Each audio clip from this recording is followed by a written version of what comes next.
When on the self-awareness journey, you come and realize there are only two types of people in this world. Only two types. The first type is the reflection of your repeated cycles. That's the first type. And the second type is the guide towards your next step. Now, I'll start with the reflection towards your repeated cycles. Always keep on saying, you will always have trauma if you don't address your traumas, if you keep on defending your traumas. You will always meet people with the same vibe. You thinking, oh, you're the one who's cursed, but you're not cursed. It's because you're not addressing your traumas. You're not dealing with your traumas. Let me use a very good example, a very common example. Now, a lot of people, a lot of clients I'm dealing with, the issue is, especially on the relationships, is that they are kind people, and people, most of their relationship is that people take advantage of their kindness. My friend, there's no one who takes advantage of your kindness twice. No one can take advantage of you. Someone can take advantage of your kindness once, and you learn from that. Once you learn from that, no one else will ever take advantage of your kindness, because you would have addressed that issue. And the only reason people take advantage of your kindness is because you haven't addressed the trauma of lack of setting boundaries and lack of self-love. Those are two things you need to address. But if you don't address those two things, then you'll keep on attracting people who take advantage of your kindness, because you don't know how to set a boundary. To you, you are afraid if you set a boundary, you're going to chase these people away. So why don't you address that instead of blaming people for taking advantage of you? Now, the worst part about the reflection of your repeated cycles, this type of people, is it will keep on happening to you. It will keep on happening till the day you are ready to drop those cycles. Till the day you are ready to move to the next step. Till the day you are ready to address your traumas. If you never address your traumas, then you'll keep on meeting this type of person. A reflection of your repeated cycles. You'll always meet that person. Full time. Now, the second person, the second type of person, this is now the guide to the next step. Now, these people, they appear only when you are ready. Now, mostly when you start your healing journey, when you start your self-awareness journey, you meet this type of people. Because you have no room for the reflection of your repeated cycles. You are dealing with your repeated cycles. So you have no room for this type. When this type comes, they find already a boundary there. They find that environment is not familiar to them and they can't come in. So now the next room is for you to move on. So these people who guide you to the next step, they always bring a new perspective. They always remove you from your comfort zone. They always encourage you to step out and do things that you never thought you'd ever do. You know, and only when you're ready for the next step is when you meet this type of people.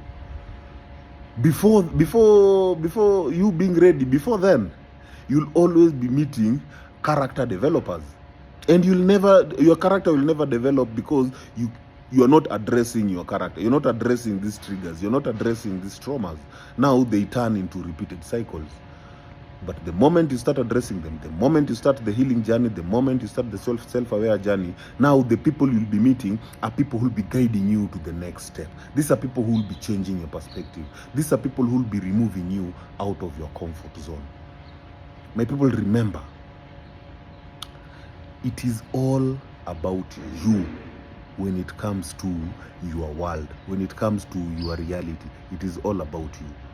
Now, when you are not ready to change your reality, then you will always just be repeating these cycles. You will always be a victim of your traumas. Always. Wetu unasema tu, kama hiyo example nimepeana, oh, you know me, I'm a very nice person. Oh, you know me, I love. It's only that people take advantage of me. Why do people keep on taking advantage of you? What is this that you're not addressing that people keep on taking advantage of you? And the fact that you're not addressing it, it keeps on repeating. One other in a generational curse. It is just you who doesn't want to get out of your comfort zone. Now, how do you tell the difference between the two? Between the reflection of your repeated cycle and the guide to your next step? You need to be asking yourself questions anytime you meet people, or before you make any choice. There's that you need to be asking yourself questions before you give yourself out there. Do they feel familiar and unsettling? The moment that anyone who comes to your life feels familiar and it's unsettling, that is a reflection of a repeated cycle. Now, ask yourself, why is it unsettling? Why is this familiar? Before indulging, usikae pale uko like, hey, you know what? By the way, this guy, as in I just rhyme with this guy, and we just connect with this person. My friend, someone who's familiar, they'll have you remain in your comfort zone. That is a reflection of a repeated cycle.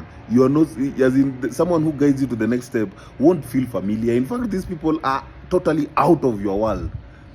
They are totally out of your world. Do they challenge you to grow or offer new perspectives? When they do that, of course, that's a guide. Because now that's not a familiar face. That's not a familiar thing you're used to. Someone challenging you or changing your perspective, that is not a reflection of a repeated cycle. That is a guide to your next step. Do the interactions you have with them leave you drained or energized? If they leave you drained, that's a repeated cycle, bro. If they leave you energized, that is a guide. Anytime you find yourself repeating old habits, it doesn't matter how much you've connected with that person. Anytime you find yourself repeating old habits that are detrimental to you, that is a repeated cycle. Guide to the next step. You won't feel, bro, everything will be new. Everything will be something you never even expected you'd ever do. So anytime you find yourself in a comfortable habit, my friend, repeated cycle. Address your that pattern that you are repeating at that moment, that habit that you are repeating. Address it. So both of them are basically, they are valuable. That is if you are self-aware, if you've healed enough to know that this is a reflection. When you realize this is a reflection of a repeated cycle, then now you work on that. That will help you grow. And when you realize this is your guide to the next step, then you embrace that and it facilitates your growth. So both of them are valuable. They're only not valuable if you haven't healed. Heal, my people. Heal.